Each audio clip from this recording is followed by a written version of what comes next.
welcome to the course of Electrical Power Distribution and Utilization. Today we will going to start a new chapter, that is the distribution system.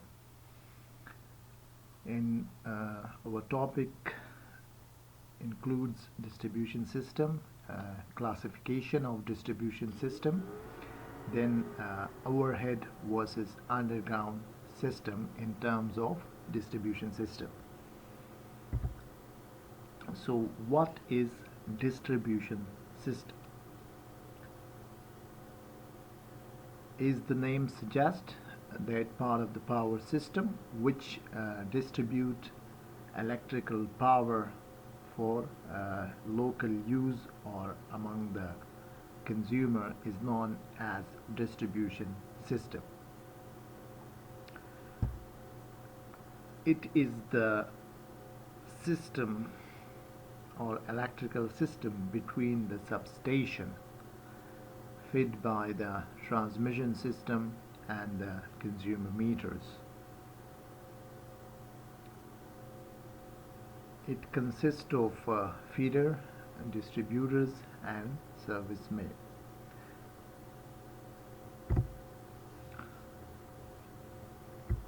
This is the distribution system diagram. We have feeder, then substations and service main.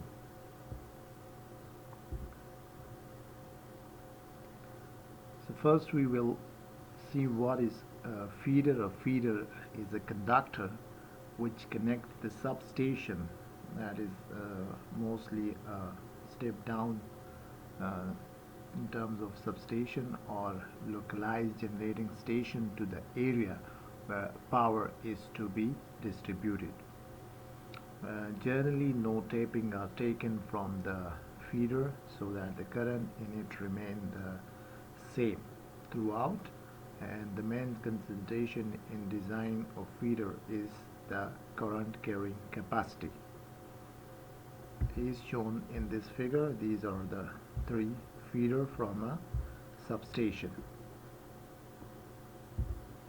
Now distributor. A distributor is a conductor from which taping are taken from a supply to the consumer. In figure A, B, BC, CD and DA are the distributor. AB is the distributor, BC is also a distributor, CD is also a distributor and DA is also a distributor. Mean from a substation we take a feeder and then we have a distributor. So the current through the distributor is not constant because there is a taping taken from it on various places along its length. So while designing a distributor, voltage drop along its length is the main consideration, since a voltage variation is 6% of rated value at a consumer terminal.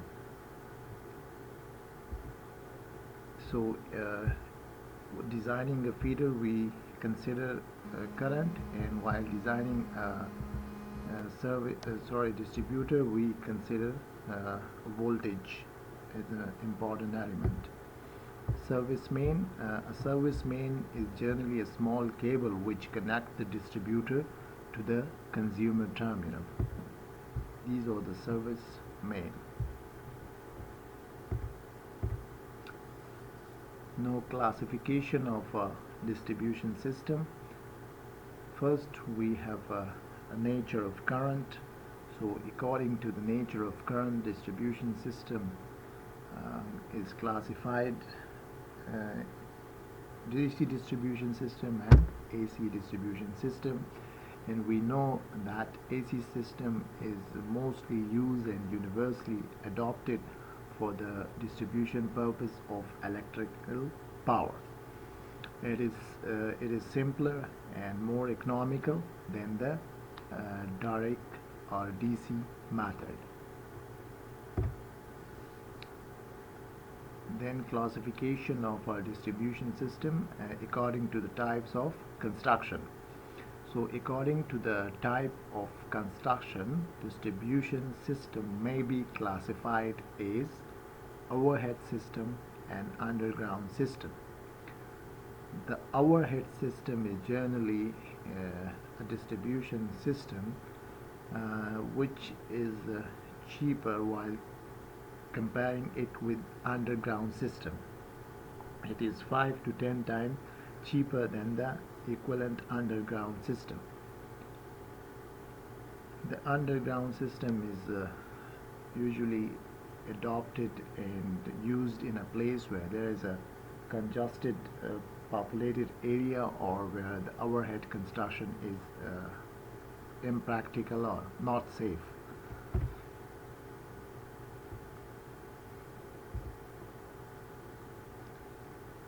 Then the scheme of connection. According to the scheme of connection, the distribution system may be classified as a radial system, ring main system, and interconnected system.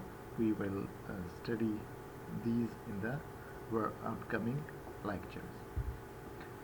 Now, comparison between overhead and underground system, distribution system.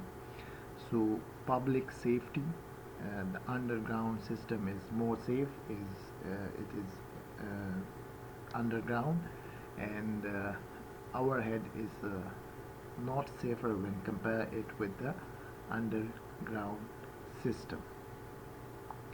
The initial cost, definitely the underground system is more expensive due to the high cost of trenching, conduits and cables, manholes and other special equipment required for building underground system. The initial cost of the underground system may be 5 to 10 times than that of the overhead system. Flexibility, the overhead system is much more flexible than that when compare it with the underground system, because the manhole, duct line, etc.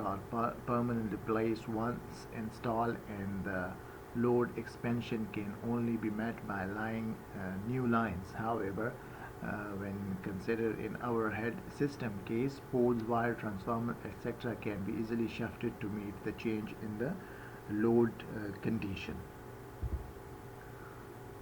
Fault, the chances of fault in the underground system are very rare, as the cable are laid underground and are generally provided with better insulations. Appearance, the overhead appearance is good as compared to the underground. The general appearance of an underground system is better when compare it with the overhead lines. Next one is fault location and repair. If the fault occur, it is difficult to locate and repair on this system. In overhead system, the conductor are visible and easily accessible, so that the fault location and repair can be easily made. So fault location and repair is easily for overhead system. Current carrying capacity and voltage drop. Overhead distribution conductor has considerably high current carrying capacity than underground cable conductor of the same material and cross-sectional area.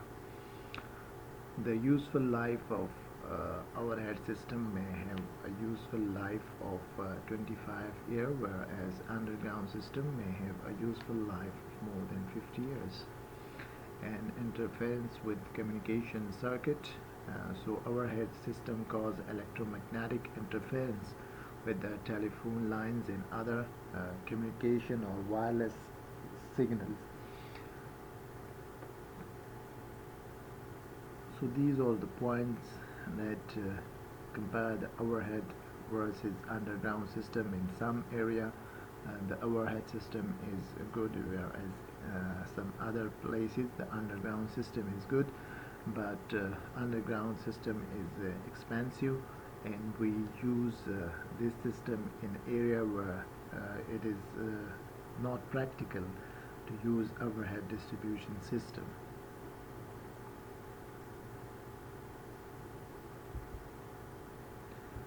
So today we study the classification of distribution system and what is the distribution system first of all, then classification according to the connection scheme, according to the construction types, and according to the nature of current. And then we compare the overhead and underground distribution system from perspectives of public safety, initial cost, flexibility, faults appearance, fault location and repair, and current carrying capacity and voltage drop, useful life, and interference with the communication circuits. I hope you people will understand it. Thank you for watching. Allah Hafiz.